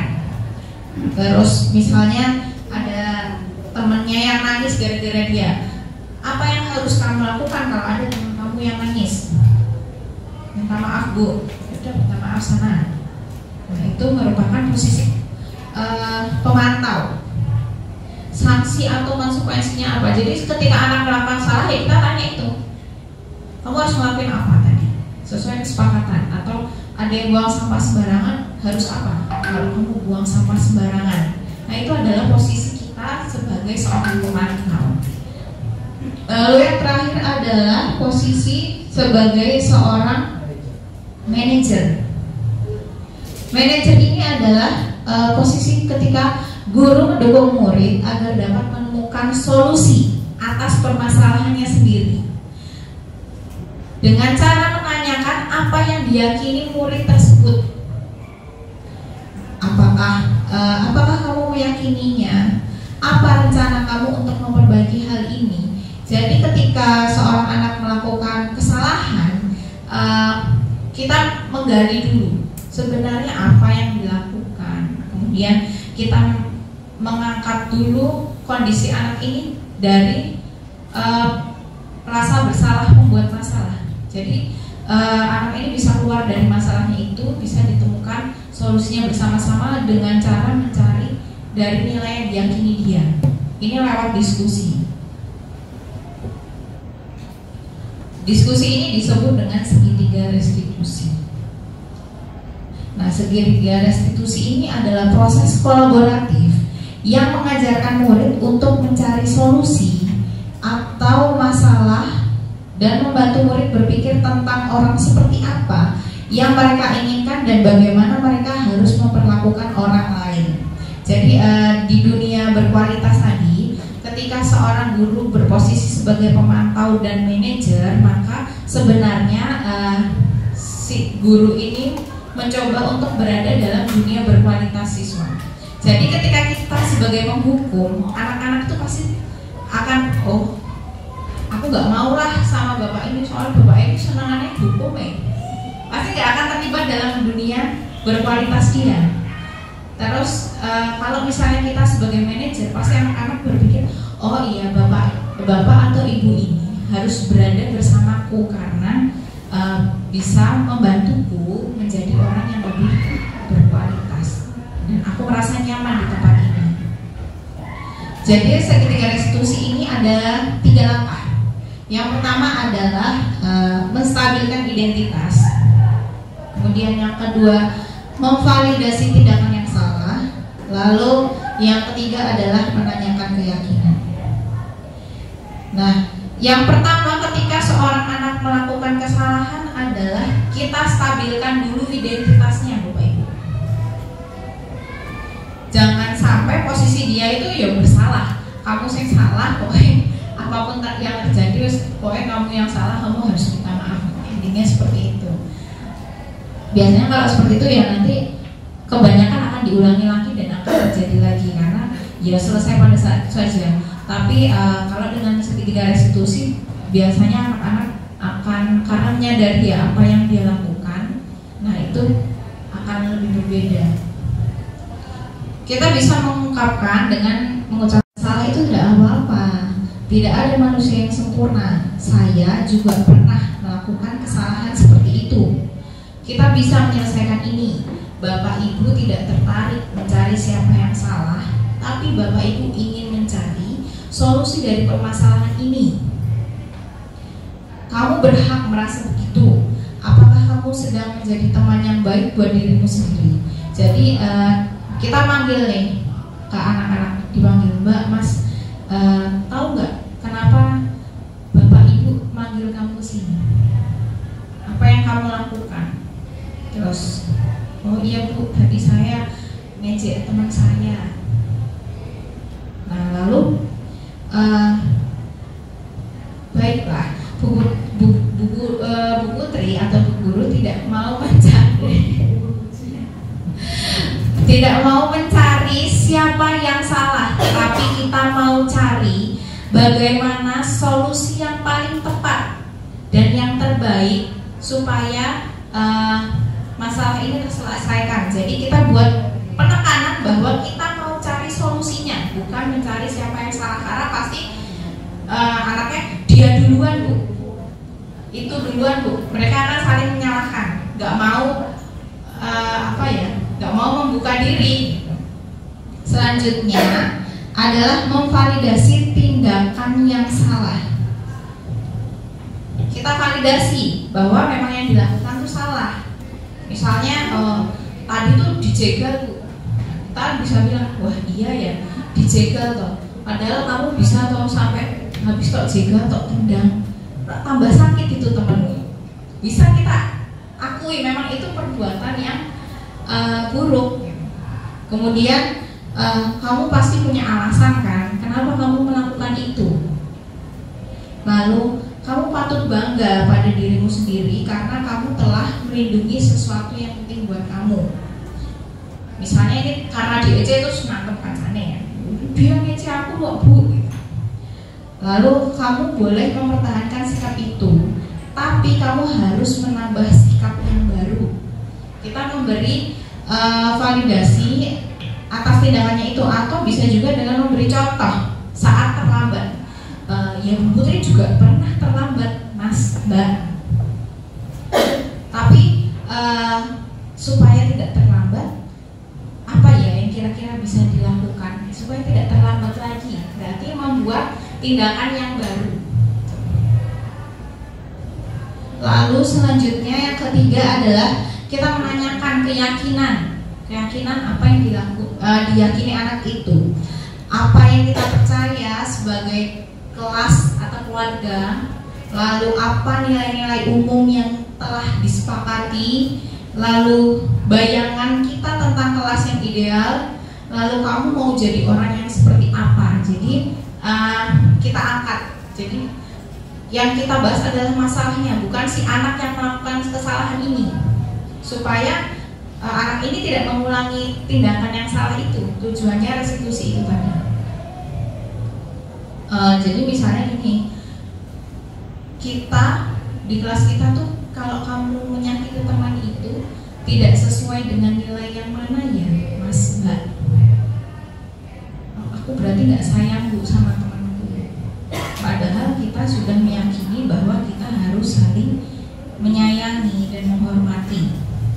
Lalu ya kita tanya juga sama si korbannya gitu, sama pelakunya kita tanya, berarti kamu bisa melakukan apa Mas? Misalnya dia salah, oh iya aku bisa minta maaf bu. Atau ada barang yang rusak nih, ya berarti aku harus ganti ya bu. Ya, kita tanya sama korbannya juga, gimana dengan minta maaf dan mengganti barangnya, apakah sesuai dengan nilai keyakinan kita? Kan ada juga anak yang nggak apa-apa minta maaf aja, nggak usah diganti. Nah itu kan kita mengangkat korban dan mengangkat pelakunya. Jadi kita mencari solusi dari masalah itu tadi. Nah ini adalah contoh restitusi murid yang dilakukan oleh Pak di sini.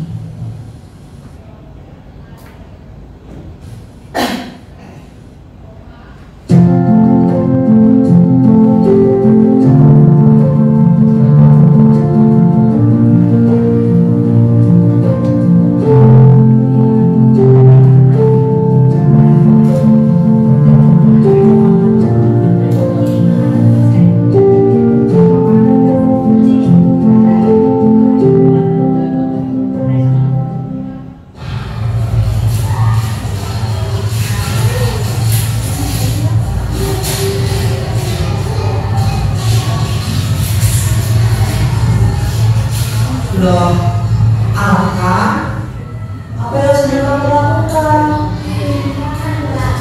Makan, apakah tugasmu sudah selesai? Tugasmu belum selesai. Sekarang waktunya apa? Masih belajar. Kalau masih belajar, kenapa kamu makan? Loh, tadi sudah sarapan belum? Sudah sarapan ya, tapi masih lapar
tadi salah satu contoh cara melakukan segitiga restitusi. Memang waktu yang dibutuhkan lebih panjang, tapi harapannya dengan segitiga restitusi ini anak tidak akan mengulangi lagi. Misalnya anak yang suka berkelahi, ketika kita ajak melakukan segitiga restitusi, maka anak pasti akan merasa berpikir ulang untuk berkelahi lagi, karena kita sudah mengangkat nilai anak ini, nilai dirinya dia atau kebutuhan dasarnya dia, lalu maka anak ini bisa berpikir untuk menghindari tindakan yang salah itu tadi, karena mereka tahu ada nilai-nilai yang harus diyakini. Harapannya seperti itu. Nah, ini adalah budaya positif yang ada di kelas kami. Yang pertama oleh Pak Puji.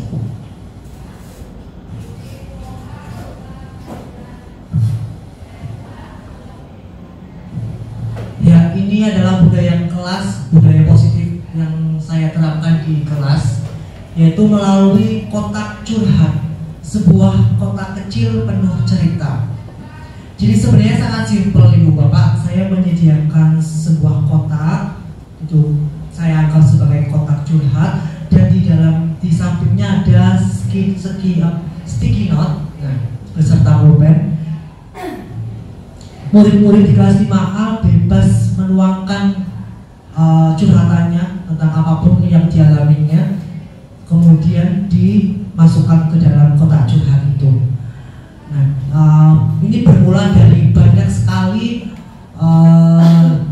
keluhan-keluhan yang disampaikan oleh murid di kelas 5A tentang temannya yang jahil, tentang temannya yang bullying atau yang lainnya. Nah, karena saking banyaknya masukan-masukan itu, sehingga membuat saya sebagai guru kelasnya kewalahan.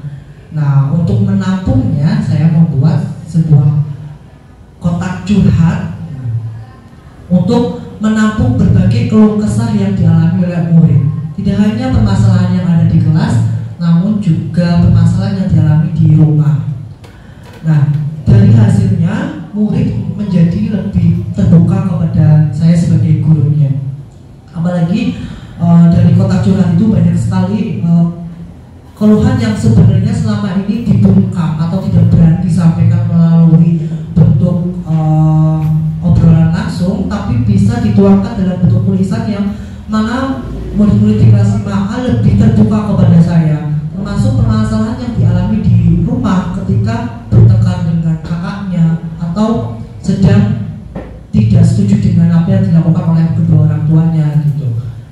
Nah, permasalahan-permasalahan itu alhamdulillah bisa terselesaikan berkat kotak curhat ini. Jadi setelah mereka menuliskan setiap harinya, itu ada 1-2 yang menuliskan. Nah, di siang harinya saya membuka kotak curhat itu. Setiap pulang sekolah saya buka, saya cek apakah ada siswa yang menuliskan curhatan itu atau tidak. Nah, nanti kalau ada, saya baca dan saya pastikan kepada anak-anak bahwa kotak curhat ini hanya saya yang menjadi posisi kontrolnya. Tidak boleh ada orang yang membuka curhatan itu, karena curhatannya bersifat pribadi. Siapapun tidak boleh mengetahui curhatannya kecuali saya sebagai guru kelasnya dan anak yang bersangkutan. Di sini saya menanamkan kepada murid tentang budaya kepercayaan, bahwa murid itu percaya kepada saya bahwa privasinya akan terjaga. Jadi saling menghargai terhadap curhatan-curhatan yang masuk melalui kotak curhat. Nah, ketika saya baca itu, kemudian apabila itu segera ditangani, maka akan saya undang anak tersebut, saya diskusi berdua itu, mencari masalahnya apa, penyebabnya, hingga menemukan solusinya. Nah, kemarin sudah sampai ada satu yang sudah diteruskan ke psikolog dari yang Puskesmas Keraton itu. Kemudian saya juga pernah beberapa kali mengundang orang tuanya, karena ternyata masalah yang dialami oleh murid itu berkaitan dengan lingkungan keluarganya. Nah, saya luruskan dengan kedua orang tuanya, kemudian ditemukan solusinya.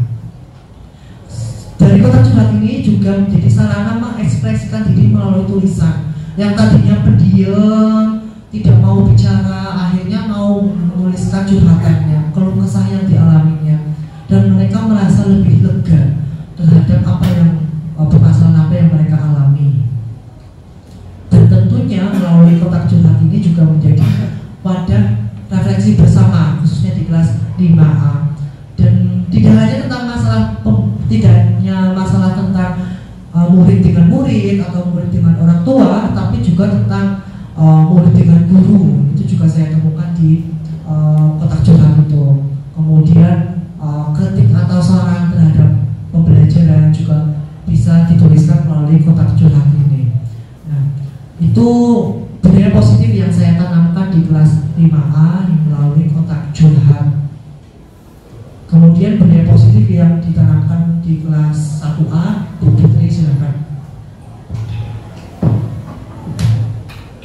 Budaya positif yang sudah saya lakukan di kelas 1A adalah di kelas 1A kami sudah menerapkan apa yang disebut dengan keyakinan kelas. Jadi pada saat waktu awal MPLS itu kami sudah membuat keyakinan kelas sebenarnya. Nah kebetulan di guru penggerak ini ada materi tentang keyakinan kelas. Tapi sebelumnya saya sudah membuat, dan ini waktu pertama kali saya membuat karena anak-anak belum bisa menulis dan membaca dengan baik, maka saya lakukan dengan jejak pendapat. Jadi dengan beberapa pertanyaan-pertanyaan pemantik untuk menemukan jawaban, lalu disarikan menjadi keyakinan kelas 1A, yaitu ada 4: saling menjaga kebersihan dan kerapihan kelas, saling menyayangi, saling menghargai, berusaha dan bertanggung jawab. Jadi saling berusaha yang terbaik dan juga bertanggung jawab. Nah, itu adalah keyakinan yang ada di kelas 1A yang sudah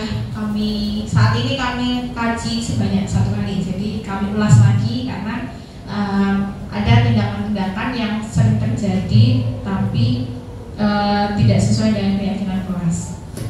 Jadi tahapannya yang saya buat pertama adalah membuat pertanyaan pemantik, kemudian mencatat pendapat siswa, mendiskusikan lebih dalam pada topik yang paling banyak disebutkan siswa. Jadi misalnya paling banyak anak-anak mengungkapkan bahwa gak suka lari-lari teman.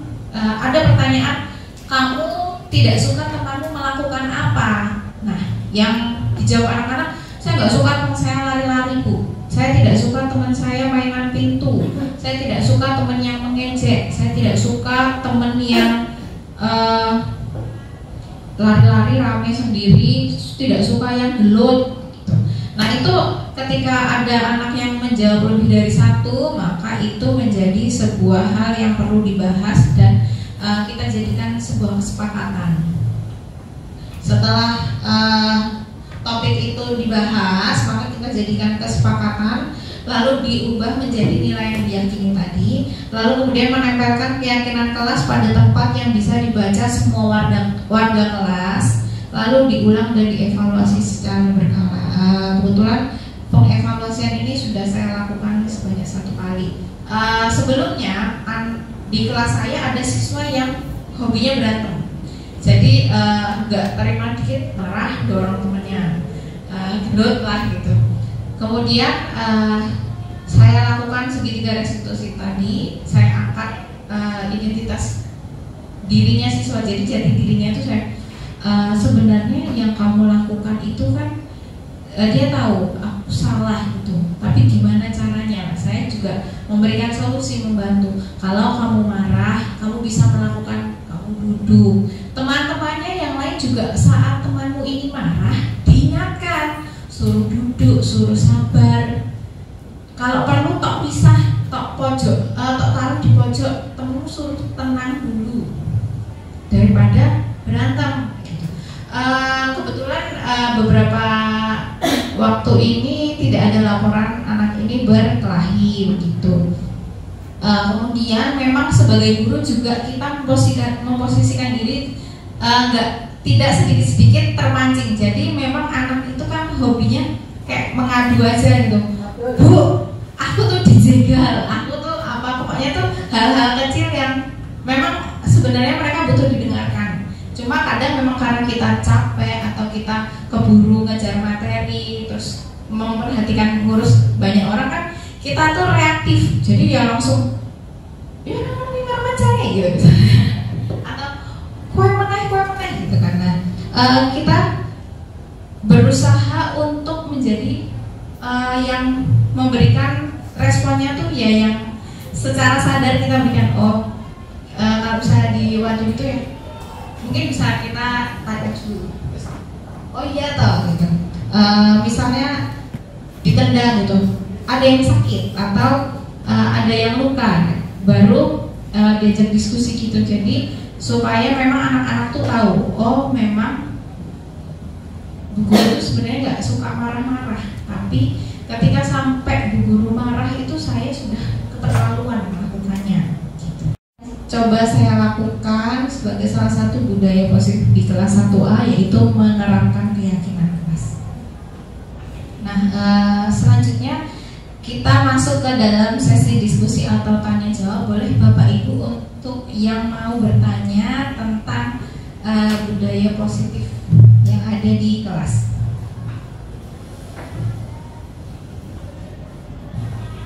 Boleh mau ditanyakan.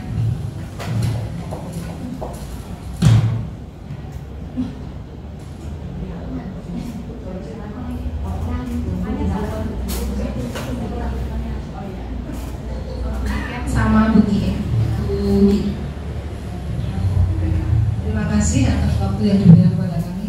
Kami mau bertanya tadi apa ya, yang menyelesaikan masalah sebagai teman, sebagai manajer itu memang bisa dilaksanakan tidak hanya satu-satu atau secara artinya bisa dilaksanakan semua enggak? Terima kasih. Baik, terima kasih. Untuk pertanyaan dari saya masih belum terlalu paham bedanya hukuman dengan konsekuensi. Tadi kesannya ada beberapa contoh yang menurut saya itu hampir-hampir mirip. Mungkin bisa diberikan contoh yang lebih konkret di kelasnya Pak Uji atau Bu Tri yang sudah dilakukan. Terima kasih. Baiklah, posisi kontrol itu bisa dilakukan berkelompok atau individu. Itu pertanyaan dari Ibu Kinem. Kemudian Bu Niken bertanya apa sih perbedaan yang mendasar antara hukuman dan konsekuensi. Saya mencoba menjawab di Bu Kinem dulu. Jadi memang posisi-posisi guru, 5 posisi guru tadi itu bisa dilakukan secara berkelompok, bisa juga secara individu. Jadi tergantung permasalahan yang terjadi. Kalau misalnya masalah yang umum tentang kebersihan kelas, itu kan semua bertanggung jawab ya Bu, semua bertanggung jawab, dan memang yang melakukan itu biasanya pasti lebih dari 1 anak. Nah itu kan nilai keyakinannya bisa dibahas pada secara klasikal. Jadi kita duduk ngobrol santai, misalnya sudah selesai pelajaran nunggu jam pulang tuh ngobrol yuk, kita bicara dulu kira-kira di kelas kita yang terjadi sering apa ya, bagaimana lingkungan kelas kita. Jadi seperti itu. Kemudian ya digali lagi, dicari kira-kira nilai apa yang tidak sesuai dari kondisi kelas kita. Itu bisa dilakukan tergantung permasalahannya. Tapi kalau memang permasalahannya bocah gelut gitu kan, memang personal, itu memang harus dilakukan secara individu. Begitu. Nanti mungkin kalau Pak Uci nambahin dulu. Oh ya, yang pertanyaan yang kedua mau dijawab sama Pak Uci. Ya, hukuman dan konsekuensi, apa bedanya? Sebenarnya kita kembali ke pengertian dari hukuman dan konsekuensi itu sendiri. Jadi intinya hukuman itu segala sesuatu yang tidak direncanakan, sifatnya mendadak, langsung, itu hukuman. Sedangkan konsekuensi itu sudah ada kesepakatan bersama. Jadi sudah didiskusikan dulu dengan murid di kelasnya itu. Kalau kamu tidak buang sampah pada tempatnya, apa yang harus dilakukan? konsekuensi apa? Nah, ini harus diskusikan dulu. Sebagai contoh di penerapan di kelas saya, kalau ada murid yang membuli atau mengejek temannya dan itu berkali-kali, lebih dari 3 kali, itu sudah ada yang mencatatnya. Nah, itu nanti yang mencatat murid itu akan laporan ke saya dan saya akan mengingatkan konsekuensi apa yang dilakukan.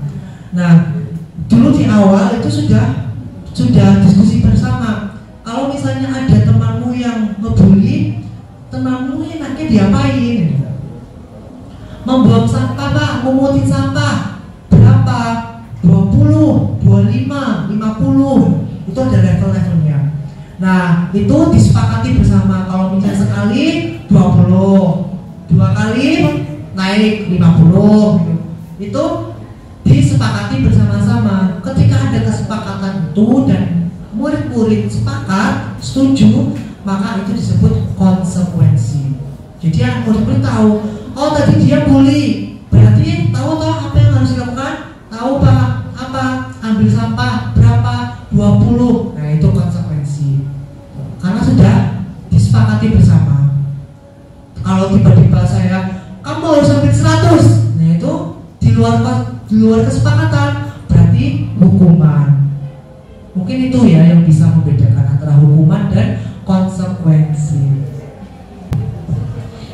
Yaitu tadi jawaban dari kami, Bikin sama Buki. Mungkin ada tambahan sedikit. Jadi memang proses restitusi ini harus butuh latihan dan latihan. Bisa jadi pertama 1-2 kali kita mencoba itu restitusinya jadi dipaksa. Jadi kita menggiring, ayo berarti kudu kepiye, kita menggiring gitu.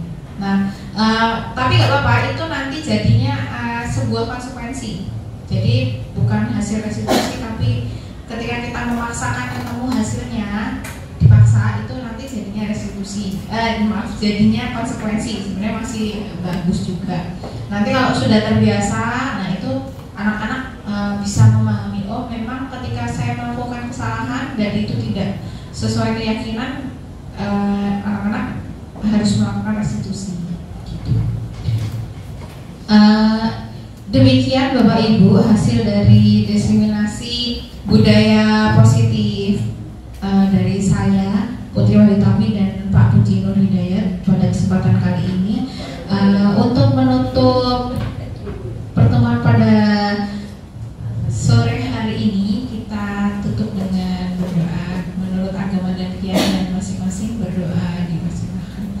Alhamdulillahirobbilalamin. Terima kasih. Mohon maaf apabila ada kurang dan salahnya, karena kesempurnaan hanyalah milik Allah Subhanahu wa ta'ala. Terima kasih. Selamat sore. Wassalamualaikum warahmatullahi wabarakatuh.